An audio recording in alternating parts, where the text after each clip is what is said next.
Yeah, Alec, we talked to Shane, and he was saying there's no like drop off in the belief in Daniel Jones after yesterday, and obviously it's collective effort. While the offense didn't look the way it usually has. For you, when did you become a believer in just him? I mean, he's your quarterback. I know you kind of have to, but when did it become, I guess, easy for you to do that? And why do you think he's able to, I guess, have earned that respect from you all, knowing and that belief that he'll bounce back?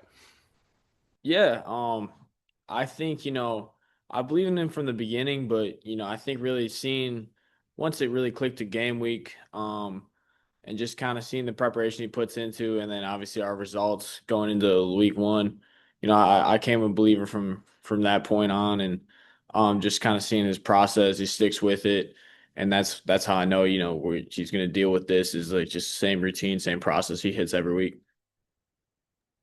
Steven. Hey, Alec. Hey, yesterday aside, is what it is. Over the course of this season, I mean, you guys, you can go to like any number of like five different targets and effectively, make plays down the field. Just what kind of versatility has that given you guys, and just how unique a situation is it? I mean, most teams have a really clearly defined like number one guys going to get fed the ball, that kind of thing. What do you think?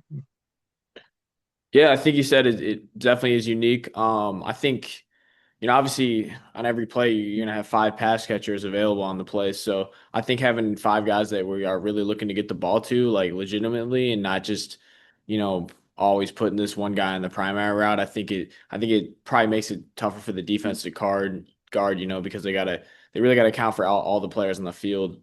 So it should, kind of take away from any tendencies of where like, okay, like if we move this guy here to the slot or this guy here, like we're looking to get him the ball, So, I think the more of a threat each player that's on the field is, the better.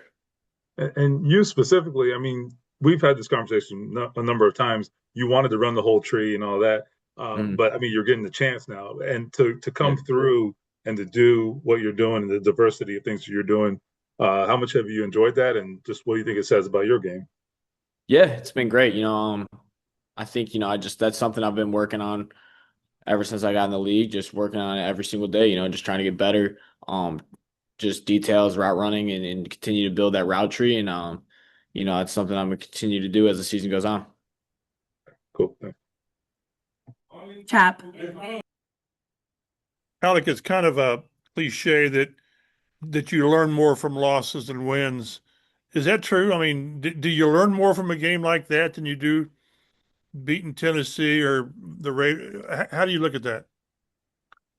Um, Yeah, I think you definitely do. I mean, I don't know if learn more is the right way to put it, but I think it definitely grounds you. It definitely kind of gets you back to humbles you. Not saying like we were flying high or anything, but I think it really kind of puts things into perspective, shows you, you go out there every single week. Teams gonna give you their best, and every team, they're all NFL teams, they're all filled with phenomenal football players, talented players. So you just gotta like prepare every single week, um, to go out there and prepare for a four-quarter battle, knowing it's you're playing a bunch of good players, and it's gonna be a tough battle. I don't think you pay that much attention to outside noise, but do you think it was getting to the point that you guys, I don't know, you can say you got full of yourselves, but maybe you needed a reality check, or is that a stretch? I'd say that was a stretch, but it's a long season, and I think every team kind of deals with performances like this, whether it be from one side of the football or multiple sides of football.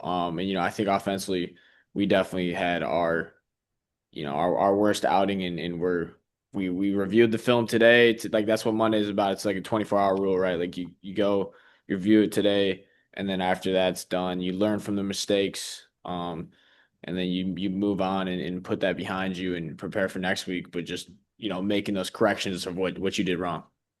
Thanks, Alex. Thank you. We'll go with Joel, and then Kevin will be our last question. Like we might ask you this before, but does 20 yards per catch, does that matter to you? No, I wouldn't say so. Why not? I mean, it's kind of a pretty impressive calling card that you're kind of always above. Yeah, I mean, it's definitely, you know, it's definitely impressive. I think to me, especially last year, like it was cool because I was kind of right on the heels of like Deshaun Jackson's kind of record, like modern day record, I'd say.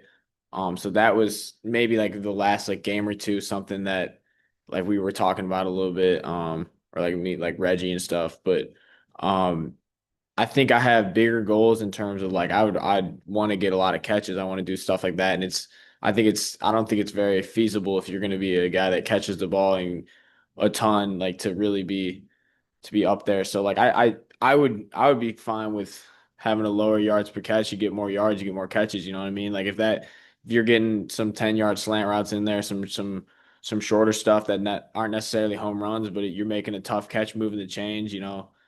10-yard curl, stuff like that. Like those are just as important, and obviously those are going to bring down that yards per catch number. So that's something I've been trying to add to my game. So that's why I don't really, I'd say, focus on that number at all.